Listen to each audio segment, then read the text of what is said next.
احلى مسا على اخواتي وحبايبي، يا رب كلكم تبقوا بخير وبصحه تملي كده يا رب. لسه ماتش النادي الاهلي خلصان، لسه ماتش نادي الزمالك خلصان، الاثنين كسبوا الحمد لله. القضيه اللي احنا متعودين عليها يعني مش حاجه جديده، قضيه قفشه. هم كده كده كانوا بدون القضيه ولا غير قضيه، كده كده كانوا ياخدوا الدوري حتى بالتعادل. هم كده كده عايزين نقطه وهياخدوا الدوري. فالف الف مليون مبروك على النادي الاهلي الدوري. الف مبروك يا عم، افرح بيه يعني. احنا كلنا عارفين انت خدت الدوري ازاي، مش لازم نحكي في المحكي يعني. الف مليون مبروك يا عم. تعال نتكلم بقى عن نادي الزمالك. كان النادي الاهلي، احنا كلنا عارفين النادي الاهلي اخد الدوري ازاي بضربه حسين الشحات، ضربه الجزاء بتاعت حسين الشحات. الف مبروك، هنعمل نفسنا مش واخدين بالنا. تعال نتكلم بقى على الزمالك. رحيل موتيابا.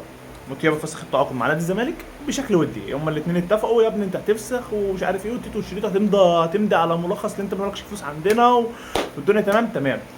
ورحل موتيابا. طب انا عايز افهم حاجه واحده، انت هتفضل لغايه امتى بتمشي اللعيبه غير ما تستفاد منهم؟ يعني ده الكلام ده مني بقى للاداره، انا عايز الاداره دلوقتي تفهمني انت هتفضل لغايه امتى بتمشي اللعيبه غير ما تستفاد منهم؟ انت عندك، تعالى بص، محمود علاء انت مشيته غير ما تستفاد منه. اللاعب الفلسطيني اللي جبناه برضو انت مشيته من غير ما يستفاد منه. ياسر حمد اللي احنا جبناه اللي كان بيلعب في المصري، مشيته غير ما تستفاد منه.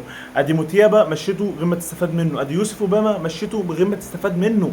طلبة حسام مشيتهم غير ما تستفاد منهم، بالاضافه لابراهيم نضاي خلاص يعتبر فسخ التعاقد اساسا ومشي غير ما تستفاد منه. طب اللعيبه دي اخدت منك فلوس وانت مشيتها من غير ما تاخد منهم فلوس.